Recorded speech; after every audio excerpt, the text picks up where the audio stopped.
liga de la ciencia es alfa, es beta. La liga de la ciencia. Hola, ¿qué tal? ¿Cómo están? ¿Cómo les va? Hola, ¿qué tal? ¿Cómo andan? Muy bienvenidos y bienvenidas a un nuevo programa de la Liga de la Ciencia, el único programa de la televisión argentina hecho por científicos y científicas para todo el mundo. ¿Por qué? Porque la ciencia es parte de la cultura. Y si es parte de la cultura, es de todos y de todas. ¿Verdad, Euge? Claro que sí, Andy, ¿cómo andás? ¿Todo bien? Bien, muy bien. ¿Vos? Muy bien, muy contenta. Es verdad, la ciencia es parte de la cultura. Y esto que ahora en el 2022 parece obvio y es de todos y de todas, y por eso hacemos este programa que nos encanta, quizás hace unos años no era tan así que hay que celebrarlo, ¿sí? Y eso es gracias al producto de mucha gente que se dedica a la comunicación de la ciencia para que justamente nos llegue a todos y a todas, porque además de ser muy útil, es una manera muy bella de ver el mundo. Claro que sí, tenemos ese chip, el chip del 2022, en donde sabemos en que la ciencia es más bella y más importante y más interesante cuando se la comunica. Sí, y además es muy útil, por eso tenemos una clase magistral donde la ciencia puede mejorar la calidad de vida. Por eso vamos a recibir a Patricia Solís. Ella es neuropsicóloga y fonoaudióloga de la Universidad Nacional de La Plata y es parte del grupo de envejecimiento saludable y demencias del CONICET. Nos va a estar hablando de un tema importantísimo que es el Alzheimer. Nos va a estar contando de los últimos trabajos y qué cosas podemos hacer para tener una mayor calidad de vida. Claro ¿Lo recibimos con un aplauso? Claro que sí. Patricia, ¿cómo estás? Hola, ¿qué Muy tal? bienvenida, muchas gracias por venir. Gracias a ustedes.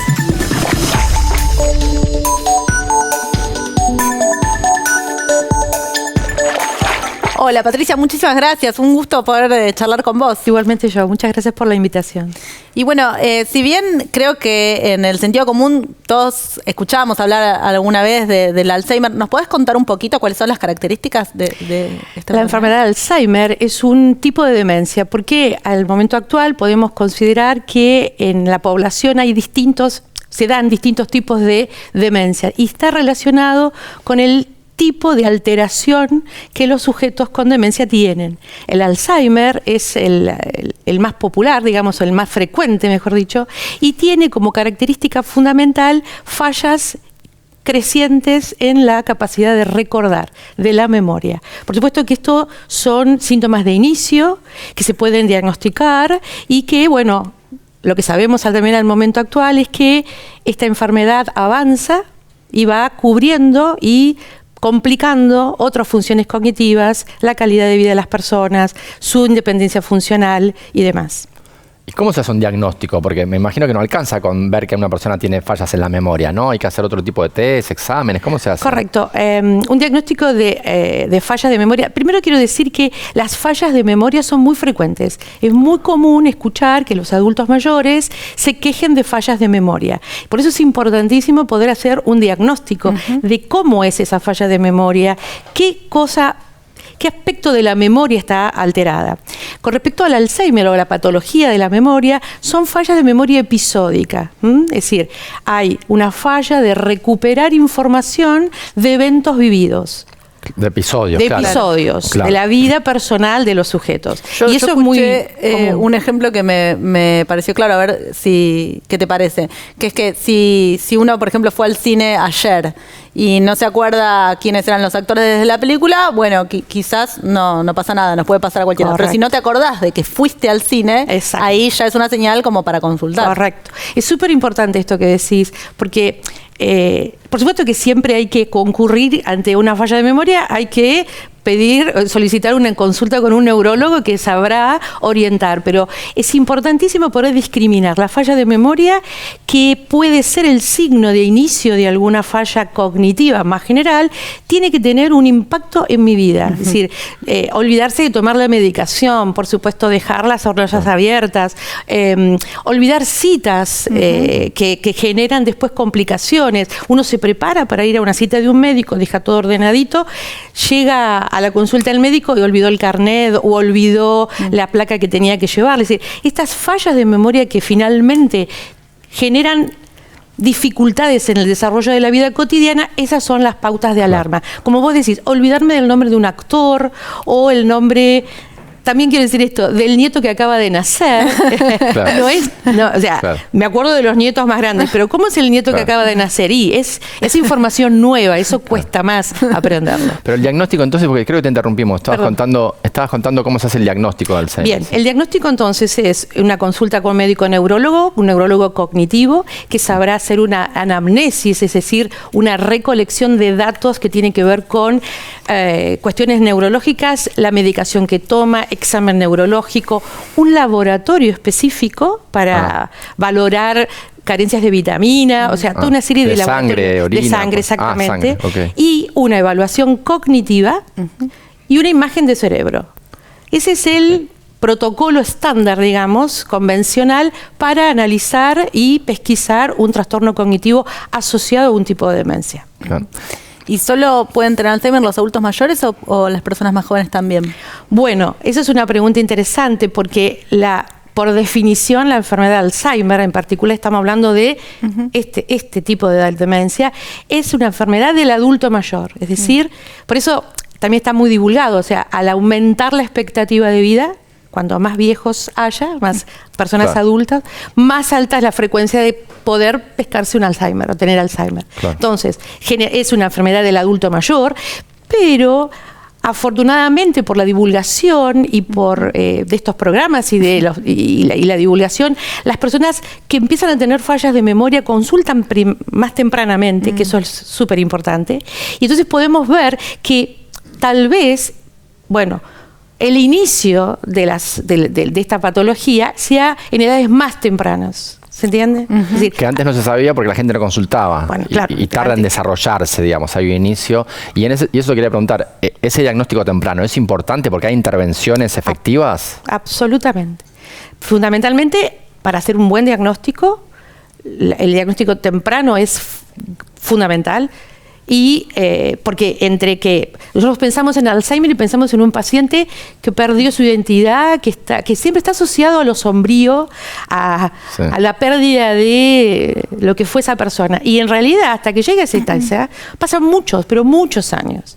Y hay muchas cosas para hacer, por supuesto, desde intervención farmacológica e intervención no farmacológica. Patricia, vos particularmente, ¿de qué manera trabajás?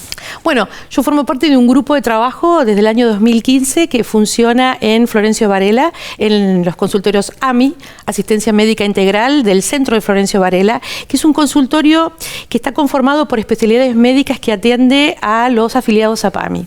Nuestro grupo de neurología habilitó una clínica de la memoria y ahí es nuestro trabajo conjunto de asistencia e investigación, envejecimiento saludable, eso es un punto súper importante, y atención a las demencias, y lo hacemos en los consultorios. Allí recibimos los pacientes con quejas cognitivas, pacientes con Alzheimer ya, con años de Alzheimer, y hacemos el diagnóstico con este protocolo que les conté, y hacemos seguimiento de los pacientes. Y además hacen algún tipo de tratamiento para que la calidad de vida mejore, ¿no? Sí.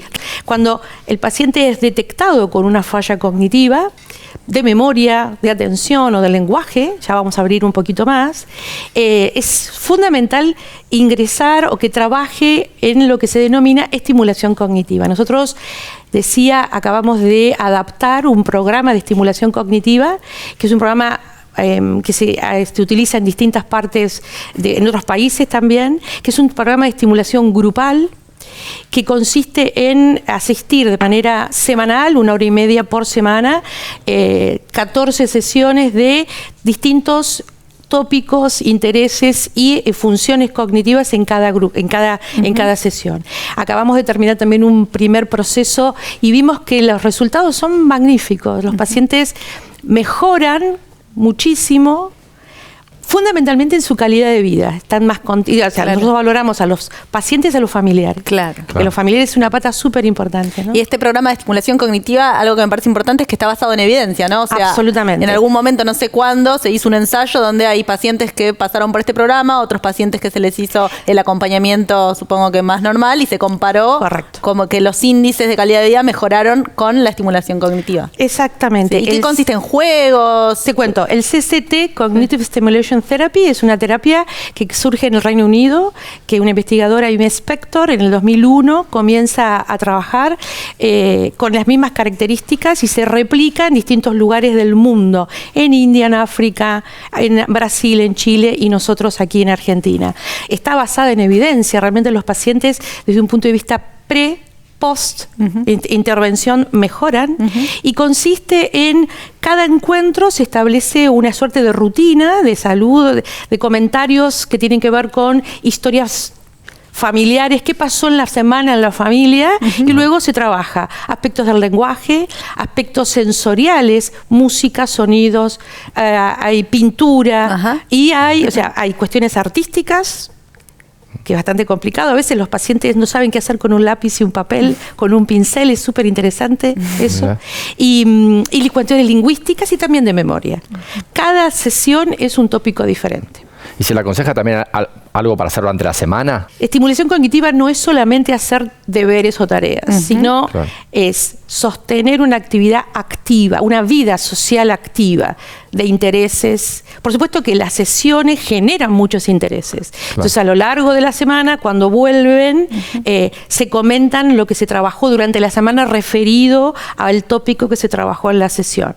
Pero todo lo que tiene que ver con los intereses sociales, barriales, culturales de las personas, eso es lo más importante para mantener un cerebro activo.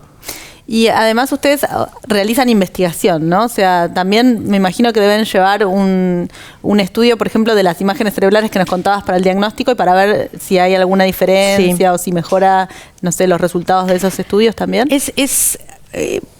Nosotros tenemos una base de datos de 1.300 pacientes estudiados a la fecha. Cerca de 300 en reevaluaciones, en seguimientos, y lo que tenemos es que la posibilidad de tener un extraordinario banco de imágenes de los pacientes, de cerebro, ¿no? Resonancias magnéticas de estos pacientes. Y nuestro trabajo actualmente, que vamos a presentar en el próximo Congreso Argentino de Neurología, es poder correlacionar exámenes cognitivos, es decir, las pruebas que nosotros administramos como neuropsicólogos y su correlato con las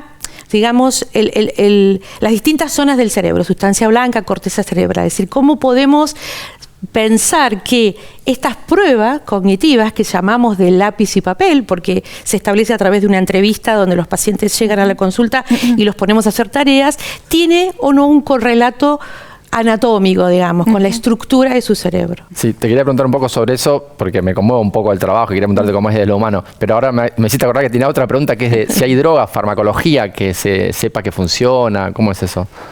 Hay un tratamiento farmacológico que acompaña a los pacientes en mejorar aspectos conductuales, aspectos cognitivos, pero no hay una droga no hay una medicación, no hay una intervención farmacológica, al menos por ahora, que pueda detener, paliar o retrasar la evolución. Pero ¿se conocen los mecanismos de acción? Porque es que sí, claro. Okay. Eso sí, lo que se sabe muchísimo sobre eso, ¿no? En el caso del Alzheimer en particular, hay un proceso de inflamación y de intoxicación, digamos, de distintas zonas del cerebro que son progresivos y que van intoxicando y complejizando la sinapsis y entonces eso es lo que provoca. Ese sería el efecto, mejor dicho, el origen fisiopatológico, pero bueno, de tratamiento farmacológico todavía no podemos. Hay avances, pero todavía experimental. Claro. Y ahora con la otra pregunta que te quería hacer, Andy, ¿cómo es desde lo humano, ¿no? Trabajar con pacientes, ver que los ayudás en que tengan una mejor calidad de vida, ¿qué te pasa a vos? ¿Qué le pasa a la familia? Qué importante esto que vos hables del paciente y de la familia, ¿no? Que a veces no se tiene tan en cuenta y las enfermedades nos atraviesan a todos, ¿no? Absolutamente. Es súper interesante esto porque nuestro trabajo en la zona, en el territorio, en Florencio Varela, quiero decirles, de los pacientes que no tenemos pacientes institucionalizados. Todos nuestros pacientes, con demencia o sin demencia, viven en sus casas con su grupo familiar en lo que nosotros denominamos vivienda multifamiliar. El paciente vive en su casa y adelante se hizo su casa el hijo y atrás el otro y arriba y el vecino. O sea, hay toda una contención familiar que que es contención, y al mismo tiempo puede en algún momento ser sobrecarga. Por eso es súper importante trabajar con la familia. A mí, lo que a mí me pasa con nuestros pacientes es que me gusta mucho trabajar con ellos, porque me parece que es una oportunidad de encontrarme con una historia, con una vivencia. Nosotros realizamos también dentro de la historia clínica un cuestionario familiar, digamos, y relevamos información de cuál ha sido su ocupación, a qué se ha dedicado. Tenemos un cuestionario de reserva cognitiva donde preguntamos si el paciente le gusta la música, si le gusta, qué le gustaba hacer. Entonces, recuperar esa información es una de las cosas que más me gustan, porque estoy en presencia de una persona con historia y memorias que puede estar perdiéndolas, pero bueno, ser escucha de eso es muy reconfortante. Patricia, hermoso todo lo que decís, la verdad que daría para charlar muchísimo más, pero bueno, tenemos que ir cerrando, así que te agradecemos, muchísimas gracias por venir acá a la Liga de la Ciencia. Muchísimas gracias a ustedes. Bueno, muchas gracias, Patricia. Nosotros nos vamos un corte, pero enseguida volvemos con más La Liga de la Ciencia. No se vayan, quédense ahí, ya vimos. La Liga de la Ciencia es alfa, es beta. La Liga de la Ciencia. Nuevo bloque en La Liga de la Ciencia. Llega el tiempo de viajar al pasado, de la línea del tiempo, de nuestra columnista en paleontología, que además vamos a contar que ganó un premio súper importante. Le damos un fuerte aplauso a Ceci Apaldetti. Ceci, ¿cómo va? Bienvenida. Qué orgullo, Qué orgullo, felicitaciones. sí, felicitaciones. Muchas gracias. Queremos contarles que a todos y a todas que Ceci ganó un premio que se llama Científicas que Cuentan, otorgado por el Ministerio de Ciencia y Tecnología de la Nación y la Embajada de Francia, así que se va a ir a París a aprender un montón de cosas más, ¿no? Exacto, a pulir las técnicas en divulgación científica. Solo déjenme decir que este premio es gracias a ustedes también por darme este espacio, así que el premio es de la Liga de la Ciencia también. ¡Qué linda! Te buenísimo, presentaron más de 150 científicas que hacen divulgación, así que para nosotros es un orgullo. Y amamos tenerte y amamos esta columna. Muchas gracias. Bueno, y arranquemos, vamos a la hora del Mesozoico, no sé a dónde nos vamos. Al Cenozoico. Al Cenozoico, ok, que arranque.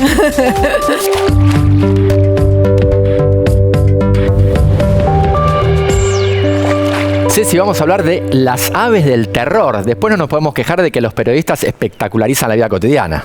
No, es así. Realmente eran aves terroríficas. En serio, wow. Por suerte ya no existen, porque estas aves vivieron en el pasado, un pasado relativamente reciente, durante la era actual, la era cenozoica. Ya llegamos al Cenozoico, hemos ido avanzando en la línea del tiempo y ahora nos encontramos en la era actual. Pero esta era actual empezó hace 65 millones de años hasta la actualidad. O sea que otra vez pasaron cosas durante el Cenozoico. Y algo importantísimo para entender este contexto es que una vez que terminó la era mesozoica, la gran extinción post-mesozoico, ocurrió que Sudamérica, todo el continente, se comportó como una gran isla. Estuvo desconectada del resto de los continentes durante millones de años.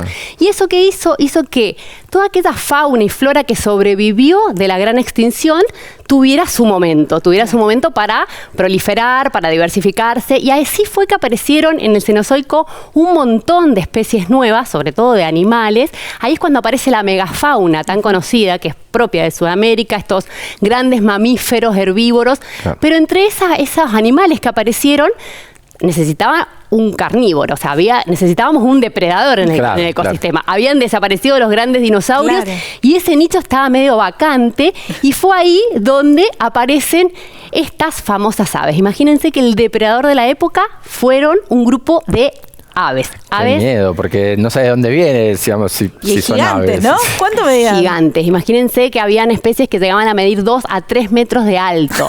Aves tipo como el avestruz actual o el ñandú, que eran corredoras, no voladoras, y de gran tamaño. Pero bueno, para eso, ¿qué hicimos? Viajamos al lugar de Argentina donde hay aves del terror. Casi toda la Argentina se encuentran, pero principalmente en nuestro país, en la provincia de Catamarca, provincia de Buenos Aires, Córdoba, hay yacimientos importantes, y para poder conocer esas aves del terror, fuimos a hablar con el que más sabe de fororracos, como se conoce técnicamente. Fororracos. Uno de los paleontólogos que más sabe en el mundo de fororracos, los tenemos acá. ¡Vamos! ¿Sí? Viajamos a Córdoba y fuimos a hablar con él.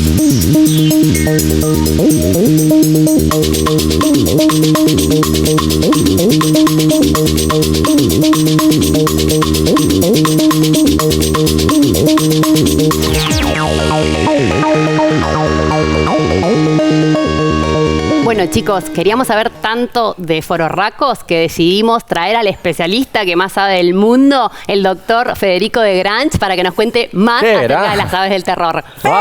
Muy bienvenido, espectacular. Muchas gracias por invitarme. El que más sabe de las aves del terror y aparte nos trajiste estos cráneos, me encanta. Y te viniste de Córdoba. Nos vinimos de Córdoba con mi familia, sí. Muy Qué bien. bueno, espectacular. Bueno, quiero saber todo. ¿De qué se trata? ¿Qué comían? ¿De qué se alimentaban? ¿Por qué son tan terribles? Mirá, le dicen aves de terror porque en 1978 Larry Marshall le inventó este nombre en base a esta especie. ¿Qué es Larry Marshall? Larry Marshall es un investigador del Field Museum de Chicago. Okay. Al encontrar este animal en Catamarca, claramente le pareció que era un animal terrorífico. Sí. Además, según él, estos animales mataban a las presas a patadas, o sea, los perseguían a sus presas, las pateaban y después las despedazaban, dando esta idea de que era un animal súper violento y las terrorífico. ¿Cuáles eran las Entonces, presas? Las presas, hasta donde sabemos, serían probablemente mamíferos, generalmente de menor tamaño que los depredadores, que el fororraco en este caso. Que podían medir como 2-3 metros. Claro, hay distintos tipos de fororracos, hay dos tipos en realidad. Uno es este, que es el Terror Bird, y otro es este, que le decimos tipo silopterino, que son en general más chiquitos. Ajá. Pero todos depredadores, todos muy super carnívoros, hipercarnívoros, como se les conoce, y muy especializados en la técnica de cacería. Además, entre esa hiperespecialización que sufrió este grupo, encontramos especies como Kelenken, que se conoce como mayo, que tenía casi 3 metros de alto y tenía algo así como 180 kilos. Tremendo. ¿Y estos volaban? No. No, todos los fororracos tienen las alas reducidas. Lo que sí creemos es que las especies más pequeñas, que están emparentadas con este fororraco, que es de Chapadmalal, Yayahuabi se llama, creemos que eran capaces de realizar vuelos muy cortos y torpes, que es como lo que hacen, por ejemplo, los fororracos son parientes de las chuñas, un grupo que actualmente tiene 2 especies, que también viven acá en Argentina, y que tienen este tipo de vuelo muy corto, muy breve. Creemos que los fororracos más pequeños podrían haber realizado ese tipo de vuelo. ¿Y cómo Sí, perdón. No, porque estas son réplicas de cráneos originales. ¿Este es el tamaño original? Esto es tamaño real, sí. Y entiendo que a partir de estas réplicas que pudieron hacer, pudieron determinar cómo cazaban estas aves. Claro. Nosotros lo que tuvimos la suerte de estas 2 especies, las tenemos tomografiadas en tomógrafos hospitalarios comunes, y esto nos permitió reconstruir modelos 3D. Claro.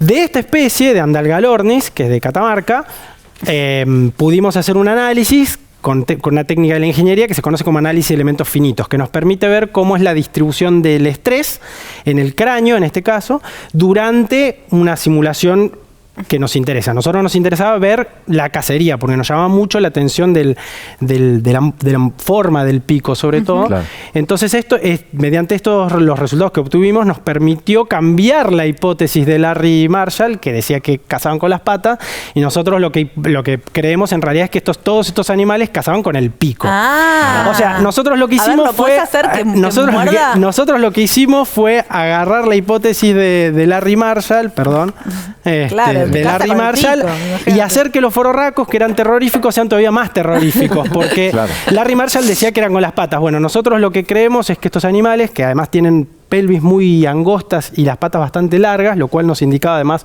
un desarrollo de la musculatura de las piernas, lo cual permitía que el animal corriera muy rápido. Estos animales lograban alcanzar 40 kilómetros por hora, más o menos. Se acercaban a la presa y cuando estaban cerca de la presa, hablando mal y pronto, la mataban a hachazos con el pico. Claro.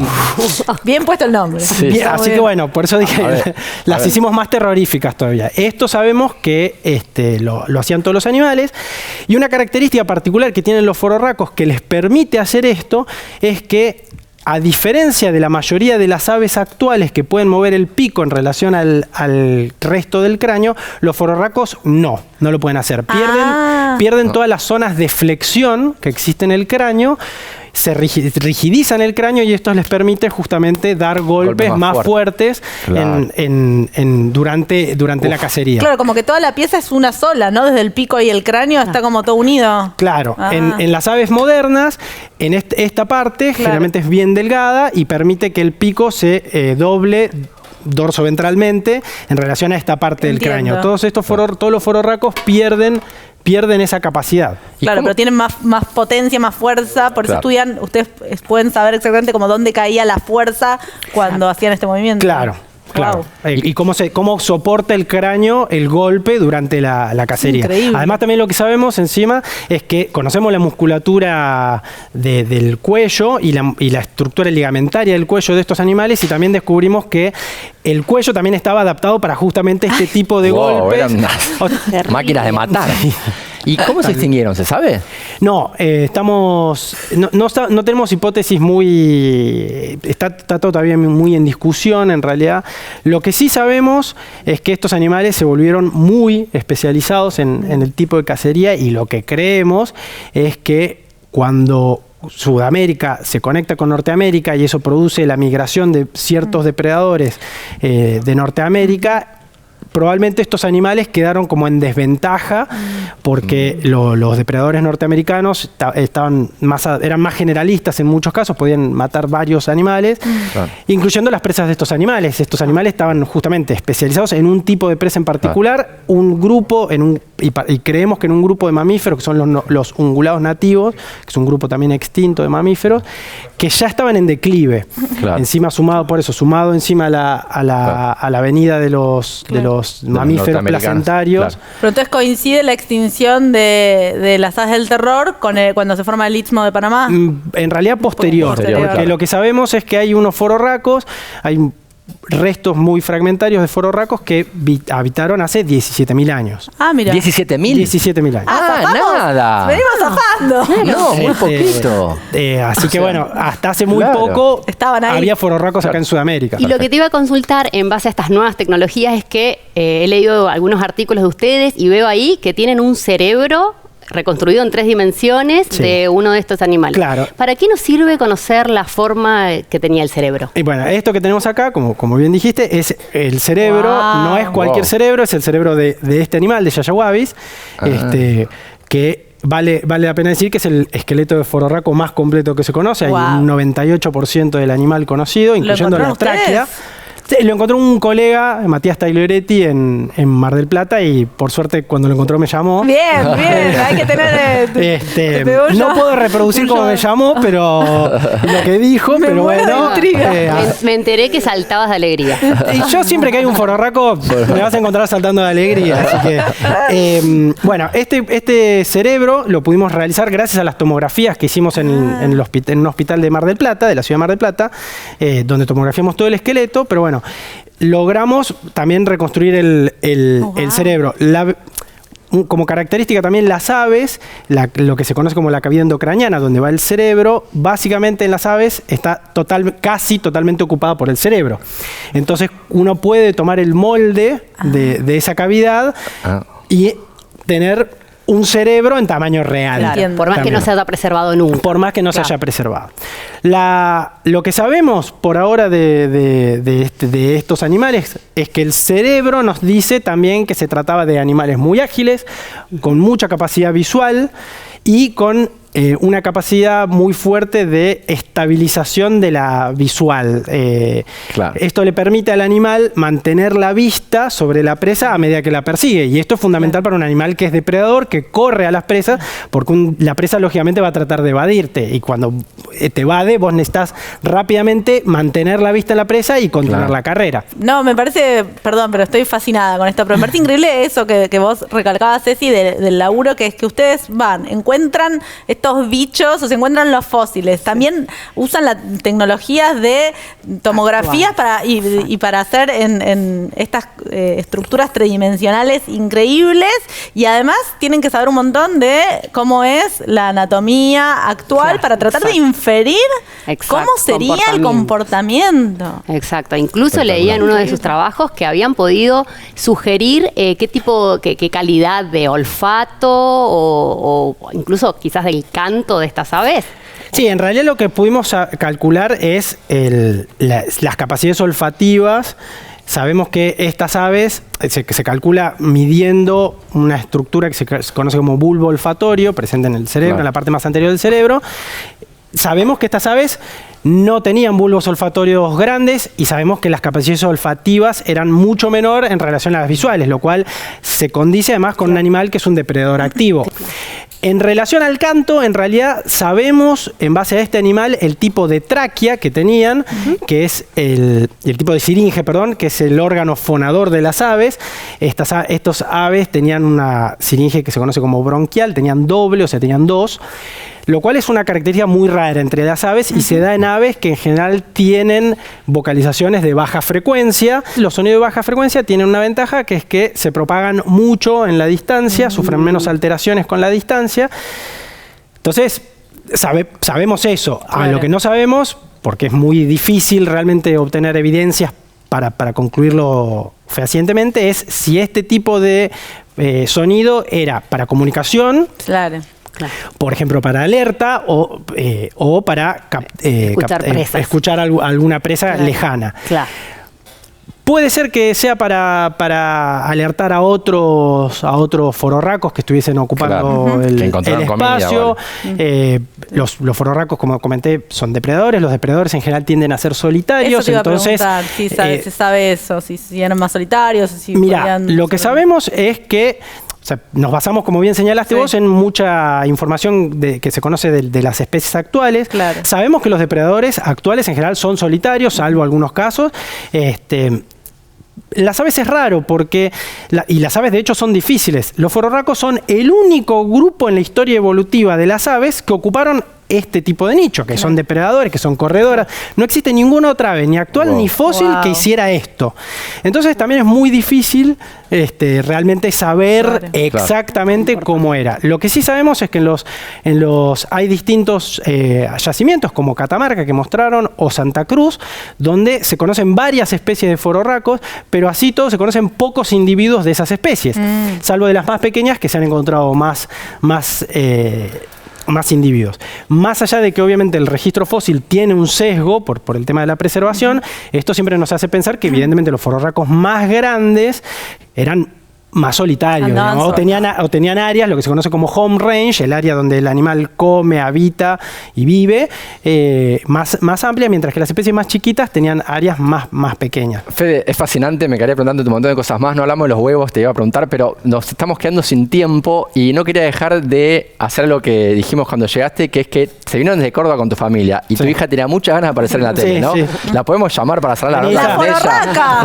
¡Que venga Isa! Que venga. ¿Le hablaste a ella? ¿Ella sabe mucho de fororracos también? No la tomes mucho con eso. No, pobrecita no la... Pobrecita. ¿Y cómo se llama? Isabela. Isabela, hola Isabela, ¿todo bien? ¿Cómo estás? ¿Cómo estás? ¿Y qué trajiste ahí? Es mi peluche. ¿Es tu peluche? ¿Cómo se llama? Spirit. ¿Cómo se llama? Spirit. Spirit, bueno. ¿Querías aparecer en la tele? ¿Estás contenta? Sacátela. ¿Sí? ¿Y las aves del terror te gustan? A mí también. A mí también. ¿Querés ir con papá y cerramos la nota ahí con tu papá? Vamos. Bueno, espectacular. Espectacular. Muchísimas gracias, Fede, y a toda tu familia por haber venido. Sí, esto es espectacular. Me da picardía que estamos llegando al final de la línea del tiempo porque hay un montón de cosas fascinantes. Sí, ya nos queda lo último de quizás pocos miles de años y cerramos el año. Y qué bueno que el que más sabe de aves del terror sea argentino. Sea argentino, espectacular. Muchísimas gracias. No, muchas gracias a ustedes por invitarme. Y a Ceci nuevamente felicitaciones por el importante premio que ganó. Un orgullo para todos los paleontólogos argentinos. Totalmente, un orgullo para todos. Bueno, no se vayan que todavía queda un poquito más de la Liga de la Ciencia. Ya venimos, vamos a un corte y ya venimos. La Liga de la Ciencia es alfa, es beta. La Liga de la Ciencia. Nuevo bloque en la Liga de la Ciencia. Llega el momento de nuestro neurocientífico de cabecera, Pedro Bekenstein. Como ustedes sabrán, la neurociencia está en la vida cotidiana y en esta ocasión Pedro nos va a contar del efecto de las pantallas y las redes sociales en nuestro cerebro. Vamos a verlo.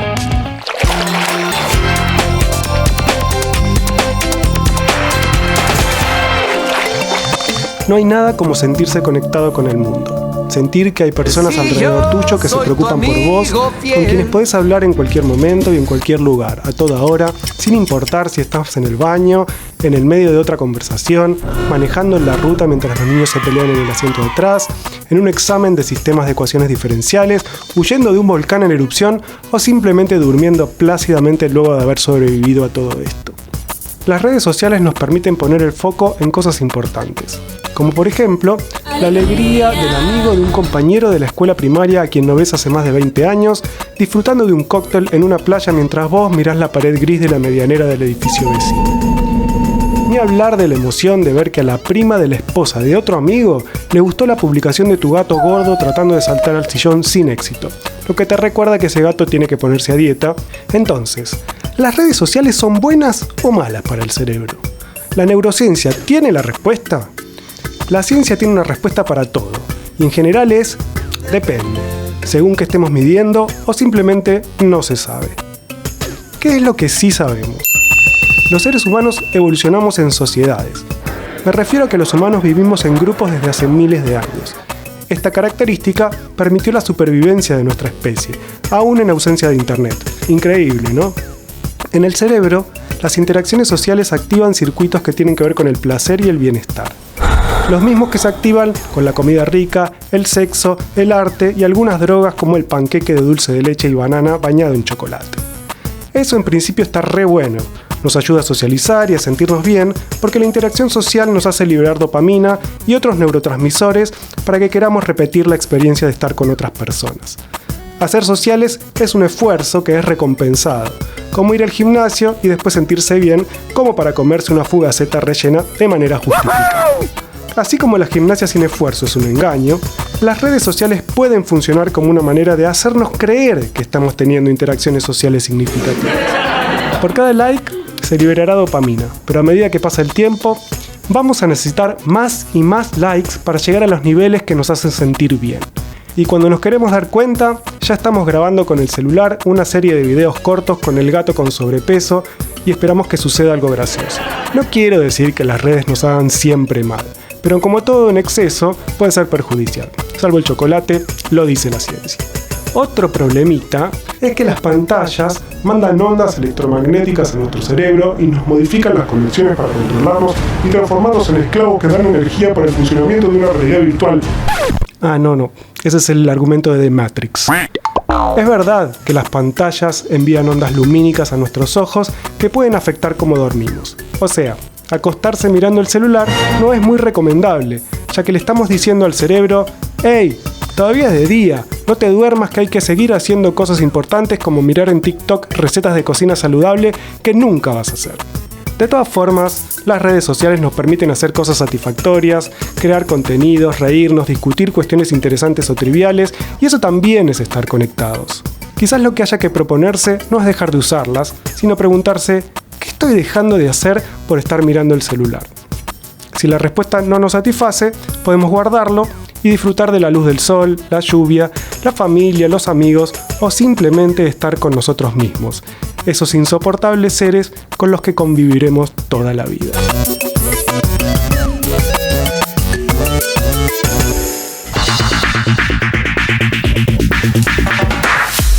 Y llegamos al Club del Nerd, esta sección que nos encanta, donde nos descontracturamos al final del programa y estamos seguros que esta vez también se van a encantar como nosotros, porque buceando en las profundidades de internet encontramos a una persona que hace algo maravilloso. Estamos hablando de Nicolás Marín Benítez, y buceando no es solo una metáfora porque él es fotógrafo submarino y nos está hablando ahora de Baja California, estuvo en Galápagos. La verdad que es mi sueño total, y el sueño de él también. Hola Nico, ¿cómo estás? Buenas, ¿cómo están todos acá? Bueno, un saludo grande. Sí, ahora es de otro lugar de mis sueños, desde Baja California. Y la verdad es que sí, estás cumpliendo un sueño, ¿no? Estás trabajando para National Geographic, estás buceando con mantarrayas, con delfines. Por favor, queremos saber todo, pero empecemos por el principio. ¿Cómo empezó tu pasión? Ahí va. Bueno, si me preguntaban esto hace 4 años, no me imaginaba ni un 5% de lo que está pasando ahora, ¿no? Porque yo de chico veía, como muchas personas, son las que están viendo documentales de National Geographic, ¿no? Cuando tenían 7, los asombrosos tiburones, los 10 animales más asombrosos del fondo del océano, ¿no? Y yo lo veía desde San Miguel, provincia de Buenos Aires, ¿no? Y el mar más cercano te quedaba a 500 kilómetros, que era Mar del Plata. Y estos animales no estaban ahí. Entonces yo decía, esa gente que habrá estudiado natación, se tiró al mar, en Mar del Plata, que tenía una cámara y justo documentó ahí a la gente. Era un sueño imposible para mí. Y bueno, y hoy en día siento un poco que ese Nico de 7 años, ¿no? Saltó la pantalla y de repente se sumergió en las profundidades y ahora es él que tiene la oportunidad de mostrarle al mundo todos esos animales que un día los sorprendieron y que ahora los siguen sorprendiendo, ¿no? Pero dándole la posibilidad a la gente que también pueda bucear con ellos. Pero ¿cómo es el recorrido de ese salto? Porque lo contás así como un salto y seguro que lo sentís así, pero ¿estudiaste buceo, después estudiaste fotografía? ¿Cómo uniste las dos cosas? Contanos un poco más esa transición. Bien. Bueno, yo venía trabajando más desde el lado del marketing y la publicidad, ¿no? Yo me quería dedicar al tenis, en realidad, a los 18 años, ¿no? Cuando ya el famoso qué hacer. Y yo quería ser tenista profesional, era la verdad. Y le apostaba a todo eso. Pero me daba mucho miedo no llegar a ser profesional. Entonces ahí en ese 18 y le iba a dedicar a todo el deporte, dije, no, bueno, vamos a estudiar algo. Y terminé dejando tenis. Un sueño frustrado para mí. Y me dediqué rápidamente ahí, me anoté en cursos de fotografía, de marketing y de publicidad. Me di cuenta que en el marketing la rutina tampoco me gustaba, en una agencia de lunes a viernes estar ahí. Así que en el lugar donde yo estudiaba siempre mandaban avisos y oportunidades de trabajo, y yo mandaba a todos lados, ¿no? Porque el no ya lo tenía, capaz que no tenía experiencia para algunos, para otros sí, pero yo me mandaba a todos, y después veía en las reuniones de trabajo, en las entrevistas, al final sí me convenció o no. Y en una de esas estaban buscando un fotógrafo submarino y alguien que administrara las redes sociales de una escuela de buceo y de un proyecto de restauración de corales en Cozumel, México. Hermoso. Y yo mandé, pero bueno, seleccionaban entre más de 1.500 personas de todo el mundo, seleccionaron a 3 para una entrevista. Y de 3 a 1. Y esa una fui yo. O sea, y ahí me seleccionaron para poder ir. Y allá me dijeron, hacé lo que haces en la tierra, pero abajo del agua. Y fue un re desafío para mí, porque yo no sabía ni bucear. Y bueno, ahí me enseñaron todos los cursos de buceo, hasta Dive Master en unas posiciones más altas a nivel internacional de buceo. Y bueno, y después conseguí sponsor, y hasta que hoy en día National Geographic me seleccionó como uno de los 25 exploradores del mundo. Nico, ¿pensás que tu facilidad para el deporte, porque evidentemente si eras un tenista que aspiraba a lo profesional, eras muy bueno, eso tuvo que ver con que te seleccionen? Porque me imagino que implica un esfuerzo físico y una habilidad física grande lo que haces, ¿no? Bien, sí, yo creo que uno de los factores y que mismo también me dijeron, más allá de que obviamente sí, porque hay pruebas en mar abierto, hay que hacer todo el tiempo así y hay que tener un buen estado físico, también más allá y en ese momento preferían un fotógrafo hacerlo uso y no un buzo que se haga fotógrafo, ¿no? Porque capaz la fotografía es una herramienta más artística. Claro. Y el buceo no digo que es más mecánico, pero sí es una cuestión de más de aprender, ¿no? Claro. Es más universal. Entonces yo en ese momento tenía 18 años y una de las cosas era que justamente me podían como de alguna manera moldear como para su manera, ¿no? Entonces ahí fue que yo adquirí como esos conocimientos también para incorporarlos en mi vida. Y ahí fue que buceando al mismo tiempo el material que les entregaba a ellos, también me dieron la posibilidad de ponerlo en mis redes sociales y yo me contactaba con biólogos, con científicos de todas partes del mundo y me decían, Nico, mirá, este pulpo es esto y tiene 3 corazones, y me tiraban datos así curiosos. Y la gente, la verdad que le traducía de alguna manera la ciencia a palabras más bajadas a tierra, ¿no? Y eso es lo que fue empezando a generar interacción con la gente. Y bueno, y hoy en día formar una comunidad de grande, ¿no? Que estamos creciendo. Y cuando te convocaron de National Geographic, ¿qué sentiste? Bueno, hay muchas cosas porque, mira, te voy a decir, National Geographic selecciona 25 exploradores del mundo. Lo cual yo pensaba, 25 ya, que te seleccionen 25 de algo, no sé. De Buenos Aires, un montón. De Argentina, es un montón, es un montonazo. De América Latina, ya prácticamente imposible. Del mundo, ya ni lo imaginás, ¿no? Y bueno, me seleccionaron como uno de los 25 del mundo. Yo había mandado mi proyecto, obviamente, con muchas ganas, pero entendiendo de que también, imagínate, no sé cuántos habitantes seremos en el mundo, pero un montón. Y millones mandan también solicitudes a National Geographic, que es el lugar donde uno también muchos aspiran, ¿no? Y yo pensé que era un sueño que se me iba a dar o de grande o que no se me iba a dar. pero que iba a estar contento de igual de ir en búsqueda. ¿Qué edad tenés ahora? Y de repente, ahora 23, cumplí ahora en Galápagos justo.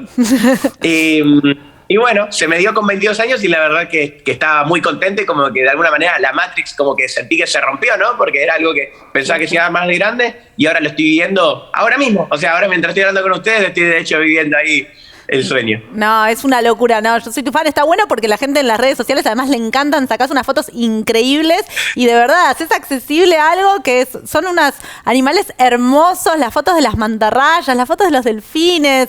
¿Ya buceaste con el tiburón ballena? Sí, y ahora estamos esperando también a que se abra acá la temporada en Baja California, que ahora en las próximas semanas. De hecho, ahora ya a la tarde vamos a buscar de vuelta delfines y también, bueno, en tan ansiado encuentro con orcas, quizás, y ballenas, que bueno, que estamos esperando a la deriva de que ellas nos digan, ¿no? Porque el océano es eso, también es una caja de sorpresas. Si bien te vas y te tirás más en el Mar Cortés, acá en Baja California, te encontrás todo el tiempo con una nueva especie. Si bien hay determinados lugares que son lugares donde hay más tiburones, lugares donde hay más delfines, es como que te puedes encontrar con lo que sea todo el tiempo, es una caja de sorpresas. Nico, y ahora estás en México, ¿no? Baja California, y tu vida es de nómade, o sea, esa es la perspectiva ahora también que se te abre, vas a estar viajando por todo el mundo y viviendo en diferentes lugares, fotografiando el océano. Bien, sí, bueno, estoy acá con National Geographic, lo que hace es como, tiene dos partes, ¿no? Como National Geographic produce sus series, y después tenemos la parte de exploradores, que es la que estoy yo, que los exploradores proponen los proyectos y ellos son quienes como apoyan tu trabajo. Entonces es como que yo todo el tiempo voy proponiendo proyectos y ellos los van como de alguna manera apoyando. Y bueno, y ahora se llama Migrantes del Pacífico, es documentar toda la ruta migratoria de los migrantes del lado del Océano Pacífico, en este caso empezando por Galápagos, los tiburones martillo estuvimos documentando específicamente, y las mantarrayas también, y después ahora acá en Baja California, junto con el tiburón ballena, las orcas, los delfines, también documentarlos, así que aquí en Baja California, por ahora, por el momento, me voy a quedar unos meses, pero ya en diciembre ya puedo proponer otro proyecto, así que ahí estoy muy ansioso también. Y me parece importantísimo tu trabajo, además de que es hermoso y sacas unas fotos increíbles y sos un apasionado, eso me encanta, pero también lo importante de cuidar el océano, porque nada, está ahí, quizás nuestro contacto es eso, como vos decías, a través de documentales, pero creo que vos lo acercás porque si no podemos cuidar algo que no lo conocemos y lo acercás de una manera muy linda. Totalmente. Bueno, sí, hay algo muy importante y que también ahí es otro dato de los que más también de alguna manera como que te gira la cabeza, es en cuanto el océano nos provee 8 de cada 10 respiraciones, ¿no? Más del 80%. Es decir, no es para menospreciar a los árboles, ¿no? Que cumplen un rol fundamental. Pero el océano en verdad se lleva como todo lo que es nuestra existencia, ¿no? Hoy en día también para comunidades funciona como una de las principales sustentos. Y estemos lejos o cerca, eso es lo mejor, que el océano nos sigue dando las respiraciones igual. Entonces, a veces puede ser que lo sintamos distante estando en la ciudad, pero vivamos lejos o cerca es igual de importante. Entonces, eso también para mí es como la tarea de poder difundirlo para hacer acordar de que el océano está ahí. Porque claro, viviendo en la ciudad, lo último que pensás es en el océano, ¿no? Con toda la rutina del trabajo, con otro tipo de problemas. Cuando en realidad, si ni siquiera tendríamos un océano sano, no podemos estar hablando ni del principio de la humanidad, ¿no? Que sería como respirar y estar vivos. Entonces ahí es como, esa es mi idea de acercarlo al océano. Bueno, ¿y dónde te podemos encontrar en las redes sociales? Yo ya te sigo, pero para que todos te sigan en sus casas. Ahí está. Bueno, en las redes sociales, en Twitter, en TikTok, en Instagram principalmente, @NicoMarinBelarga, Nico Marín B. Mi apellido es de verdad, porque muchas veces digo Nico Marine, y más en inglés acá pasa, y me dicen, por Marine Life, por Marine Conservation, por la conservación del mar. No, y les digo, no, Marín es mi apellido de verdad y la B es por Benítez. Así que ahí Nico Marín B, pueden ver todo. Espectacular, Nico. Bueno, muchas gracias por hacerte un tiempito y charlar con nosotros. Somos re tus fans. Nos encanta que estés cumpliendo tu sueño y el sueño de tantos y que lo compartas con tanta gente, así más gente puede también disfrutar del océano. Mil gracias por charlar con nosotros. Un saludo enorme. Gracias a ustedes. Un abrazo enorme, Nico. Qué fenómeno, ¿eh? Chao. Bueno, lo amamos. Y además estamos doblemente contentos porque pudimos charlar con Nico, pero además tenemos algo para contarles. Sí, porque la televisión pública ha sido nominada a los premios TAL, que son premios que se les dan a las señales públicas de toda Latinoamérica, y la televisión pública está nominada en 7 categorías. En 7 categorías diferentes. Y en una de ellas, la de Ciencia y Tecnología, está nominada la Liga de la Ciencia. Qué felicitaciones a todos y todas los trabajadores acá del canal y a la producción. Estamos muy contentos, deseennos suerte.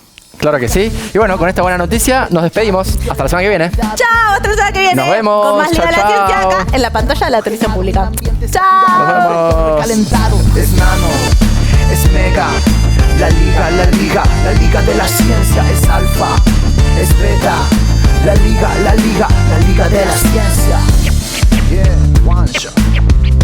Hey yo, un protón muy excitado, un neutrón descolocado, un genoma descifrado, un fantasma del pasado, un microbio liberado, un pronóstico acertado, un desastre anunciado, un volcán descontrolado. Es nano, es mega. La liga de la ciencia es alfa, es beta. La liga de la ciencia. Yeah, one shot. Hey yo, un protón muy excitado, un neutrón descolocado, un genoma descifrado, un fantasma del pasado, un microbio liberado, un pronóstico acertado, un desastre anunciado, un volcán descontrolado. Es nano, es mega. La liga de la ciencia es alfa, es beta. La liga de la ciencia.